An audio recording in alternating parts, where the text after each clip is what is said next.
जय हिंद हमारे बिहार के भाइयों और बहनों। आप सभी का स्वागत है हमारे संभव एकेडमी चैनल पे। तो सबसे पहले मैं अपना इंट्रोडक्शन दे देता हूँ। मेरा नाम हुआ विकास कुमार और मैं आप लोगों को क्लास 10th की जो है ना हिस्ट्री कवर कराऊंगा। क्लास 10th की हिस्ट्री कवर कराऊंगा और जो लोग क्या करेंगे 2027 में अपना मैट्रिक का एग्जाम देंगे तो वो टेंशन नहीं ले हिस्ट्री का, खासकर हिस्ट्री का। और इतिहास में कितना मार्क्स पूछा जाता है क्वेश्चन। इतिहास में जो है ना कितने नंबर का सवाल आता है, तो इतिहास में जो है ना हमारा 20 नंबर से बोर्ड पूछा जाता है। बिहार बोर्ड कितना नंबर का पूछता है इतिहास में से क्वेश्चन? तो बिहार बोर्ड जो है, बिहार बोर्ड वो इतिहास से जो है ना, इतिहास से 20 नंबर का सवाल पूछता है। कितने नंबर का? 20 नंबर का, जिसमें से 10 नंबर जो है वो आपका ऑब्जेक्टिव होता है। ऑब्जेक्टिव होता है 10 नंबर ऑब्जेक्टिव होता है और 10 नंबर का जो सवाल आता है वो आप लोगों को वो आता है सब्जेक्टिव। 10 नंबर जो है वो सब्जेक्टिव आता है। 10 ऑब्जेक्टिव और 10 सब्जेक्टिव। अब तो और आसान हो चुका है। हम लोग के समय में जो है ना इतना आसान नहीं था। क्यों? क्योंकि हम लोग के समय अगर 40 क्वेश्चन आता था तो उसमें से 40 क्वेश्चन बनाना होता था तो 50 क्वेश्चन ऑब्जेक्टिव पूछा जाता था, जिसमें से हम लोग को 40 बनाना पड़ता था। लेकिन आप लोग के समय क्या हो चुका है, आप लोग के समय जो है ना अगर 40 क्वेश्चन पूछा जा रहा है सोशल साइंस में तो उसमें से आपको 80 क्वेश्चन ऑब्जेक्टिव दिया जाता है। तो आप लोग को उसमें से कितना बनाना होता है? सिर्फ 40 क्वेश्चन बनाना होता है। तो क्या हो चुका है, और ही बहुत आसान हो चुका है अभी के समय में। अभी के समय में जो है ना एग्जाम देना और भी बहुत ज़्यादा आसान हो चुका है। तो आप लोग चिंता मत कीजिए। ये जो 20 नंबर जो है, 20 नंबर इतिहास का, ये हम कवर कराएंगे। ये हम कवर आप लोग को कराएंगे। तो आप लोग बेफिक्र होकर, निर्भय होकर हमारे YouTube चैनल से जुड़े रहे और लगातार पेशेंस के साथ जुड़े रहे। तभी आप लोग क्या कीजिएगा, पूरा इतिहास में जो है ना 20 का 20 बना पाइएगा। 20 का 20 बना पाइएगा। तो सब हम लोग पहले जानकारी प्राप्त कर लेते हैं कि इतिहास में हम लोग को क्या क्या चीज पढ़ना है, जो आप लोगों के सिलेबस में दिया हुआ है। आप लोग के सिलेबस में जो इतिहास का बुक है उसमें ये सारा का सारा सिलेबस दिया हुआ है। ये सब हम लोग को क्या करना है, एक एक करके पढ़ना है। सिर्फ पढ़ना नहीं है, उसको समझना है। समझ कर जो है ना उन सारी चीजों को याद भी रखना है। ये सारा चीज करना है। तभी आप लोग क्या कीजिएगा, जो आप लोग सपना देखते हैं बिहार टॉप या 450 प्लस देखते हैं, 4+50 मार्क्स, तो ये क्या कीजिएगा, ये आप लोग हासिल कर सकते हैं। क्यों? कैसे कर सकते हैं? तो अपनी मेहनत के साथ, अपनी लगन के साथ। कोई भी चीज आप लोग करते हैं तो उसमें वो क्या मांगता है? मेहनत मांगता है आपसे। और मेहनत के साथ साथ क्या, आपका धैर्य। आपके अंदर कितना धैर्य है, कितना पेशेंस है, तभी आप लोग क्या कर सकते हैं, किसी भी चीज को अचीव कर सकते हैं, हासिल कर सकते हैं। तो अगर आपका सपना है बिहार टॉप या 450 प्लस मार्क्स, तो इसके लिए आप लोग को कड़ी मेहनत करना होगा। मेहनत नहीं, कड़ी मेहनत। कड़ी मेहनत करने के बावजूद ही आप लोग क्या कर सकते हैं, सफलता प्राप्त कर सकते हैं। तो इसलिए आप लोग कड़ी मेहनत कीजिएगा हमारे साथ, हमारी टीम के साथ। और हमारी टीम क्या करेंगे, आप लोग को बेहतर ढंग से, बेहतर नहीं बहुत बेहतर ढंग से आप लोग को अध्ययन कराएंगे और अपना अपना भूमिका निभाएंगे, जिसमें मेरा भी एक भूमिका रहेगा। वो भूमिका है इतिहास का। ये भूमिका है मेरा इतिहास का, जिसमें हम आप लोग को सारी की सारी इतिहास को कवर कराएंगे। तो इतिहास में हम लोग क्या क्या पढ़ेंगे, देखिए आते हैं। तो इतिहास में सबसे पहला चैप्टर आता है यूरोप में राष्ट्रवाद। क्या आता है? यूरोप में राष्ट्रवाद।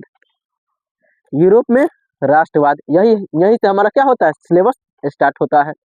फिर दूसरा चैप्टर आता है समाजवाद एवं साम्यवाद। समाजवाद एवं साम्यवाद। फिर तीसरा चैप्टर आता है हिंद चीन में राष्ट्रवादी आंदोलन। हिंद चीन में राष्ट्रवादी आंदोलन। उसके बाद चौथा चैप्टर आ गया भारत में राष्ट्रवाद। ये तीनों क्या हो गया, ये वर्ल्ड हिस्ट्री हो गया। ये क्या हो गया, ये वर्ल्ड हिस्ट्री हो गया। World history. जिसे आप विश्व इतिहास कह सकते हैं, विश्व का इतिहास, विश्व का इतिहास। ये 3 गो चैप्टर है हम लोग का। पहला हो गया यूरोप में राष्ट्रवाद, दूसरा समाजवाद एवं साम्यवाद, तीसरा हो गया हिंद चीन में राष्ट्रवादी आंदोलन। ये तीनों चैप्टर किस चीज का है? ये तीनों चैप्टर जो है ना वर्ल्ड हिस्ट्री का है, विश्व इतिहास के बारे में ये तीनों के तीनों चैप्टर से हम लोग को पढ़ना है। आगे आ जाता है भारत में राष्ट्रवाद, यहाँ से आ जाता है भारत का, भारत की बात, यहाँ से क्या आ जाता है? भारत की बात। ये भारत का इतिहास हो गया, भारत का इतिहास। ये भारत के इतिहास के बारे में यहाँ से चर्चा होने लगी भारत में राष्ट्रवाद के बाद से। उसके बाद 5वां चैप्टर है हम लोग का अर्थव्यवस्था और आजीविका। अगला क्या पढ़ना है? अर्थव्यवस्था और आजीविका के बारे में पढ़ना है। फिर 6 है शहरीकरण एवं शहरी जीवन। अगला क्या है? शहरीकरण एवं शहरी जीवन। नेक्स्ट है व्यापार और भूमंडलीकरण, व्यापार के साथ साथ भूमंडलीकरण। 8वां है प्रेस संस्कृति एवं राष्ट्रवाद, प्रेस संस्कृति एवं राष्ट्रवाद। यही 8 चैप्टर को क्या करना है? हम लोग को पूरा कवर करना है इतिहास के सिलेबस में। और इन्हीं 8 चैप्टर से क्या होता है? हमारा जो है ना 20 नंबर बनता है। इन्हीं 8 चैप्टर को पढ़ के हम 20 नंबर प्राप्त कर सकते हैं। तो आप लोग क्या कीजिएगा? आप लोग निरंतर पढ़ते रहिएगा, तभी क्या हो सकते हैं? इतना नंबर ला सकते हैं, तभी आप लोग 20 नंबर ला सकते हैं इतिहास में। और इतिहास जो है ना कहते किसको है? सर्वप्रथम सवाल आता है इतिहास कहते किसको है? इतिहास तो पढ़ रहे हैं, लेकिन इतिहास क्या है, कहलाता क्या है, किसको कहेंगे इतिहास? तो इतिहास जो है ना जो भी घटना घटित हो चुकी है और उस घटना का क्या हो चुका है? एक विवरण है, एक कालखंड के अनुसार विवरण है, कालखंड के अनुसार विवरण है, उसे क्या कहेंगे? इतिहास कहेंगे। या फिर आप और भी कुछ कह सकते हैं, जो समय बीत चुका है, जो समय बीत चुका है और उसके उस समय के बीते हुए युगों के बारे में अध्ययन करना ही क्या कहलाएगा? इतिहास कहलाएगा। जो समय बीत चुका है और उस समय के बारे में अध्ययन करना ही इतिहास कहलाएगा। तो क्या हो चुका है? जो समय बीत चुका है। तो इतिहास में हम क्या पढ़ते हैं? बीते हुए समय के बारे में, बीते हुए युगों के बारे में, बीते हुए कालखंडों के बारे में, इन्हीं सब चीजों के बारे में हम लोग इतिहास में अध्ययन करते हैं। इतिहास में क्या करते हैं? हम लोग अध्ययन करते हैं। तो इतिहास तो आप लोग समझ गए, लेकिन इतिहास के जनक किन्हें कहा जाता है? इतिहास के जनक किन्हें कहा जाता है? तो इतिहास के जनक जो है हेरोडोटस को कहा जाता है। इतिहास के जनक किन्हें कहा जाता है? हेरोडोटस को कहा जाता है। तो आप लोग का चैप्टर स्टार्ट होगा यूरोप में राष्ट्रवाद। कहाँ से स्टार्ट होगा? यूरोप में राष्ट्रवाद। ये जो आप लोग देख रहे हैं यूरोप में राष्ट्रवाद, यहीं से क्या होगा? हमारा सिलेबस स्टार्ट हो जाएगा। तो आप लोग क्या कीजिएगा? कल से एक कॉपी एक पेन अपने साथ रखिएगा और जिस प्रकार से हम अध्ययन कराएंगे उस प्रकार से आप लोग उस चीज को नोट करते जाइएगा, उस चीज को लिखते जाइएगा।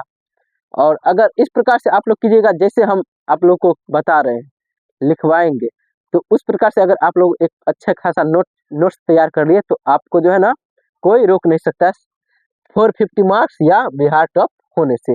अगर लेकिन क्या? लेकिन आप लोग को क्या होना होगा? निरंतर जो है ना हमारे साथ जुड़ना पड़ेगा।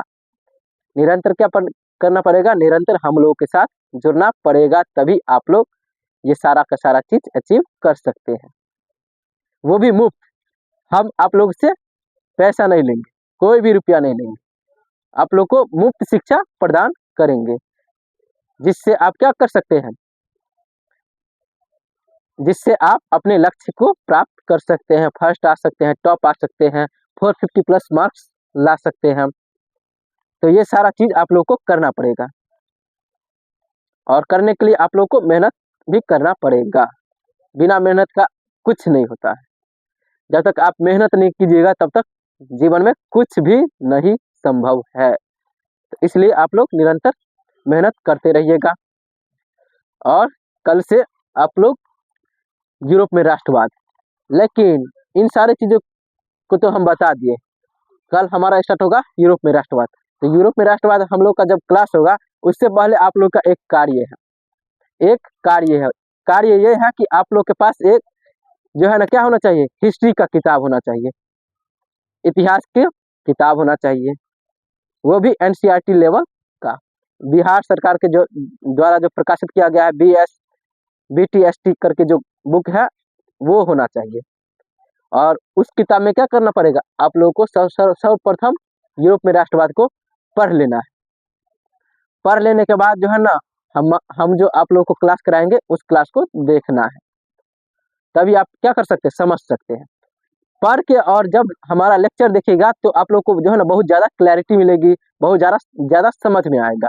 तो इसलिए हम आप लोगों से कह रहे हैं कि आप लोग क्या कीजिएगा, सर्वप्रथम जो क्लास होने वाला है उस क्लास के होने से एक दिन पहले उस चीज़ के बारे में आप लोग को पढ़ लेना है, जिससे क्या हो सकता है, आप थोड़ा बहुत जानकारी उससे प्राप्त कर सकते हैं। और यहाँ आप ज़्यादा से ज़्यादा समझ सकते हैं, आप लोग को कोई दिक्कत नहीं होगा समझने में। अगर आप लोग पढ़े नहीं रहिएगा, अगर कोई शब्द आ जाएगा तो आप उसे समझ नहीं सकते हैं। तो इसलिए हम बता रहे हैं कि आप लोग क्या कीजिएगा, पहले बुक पढ़िएगा, बुक पढ़ने के बाद हमारा लेक्चर को देखिएगा, तभी आप लोग को क्लैरिटी मिल जाएगी। तो मिलते हैं कल के यूरोप में राष्ट्रवाद के साथ, तब तक के लिए जय हिंद, धन्यवाद।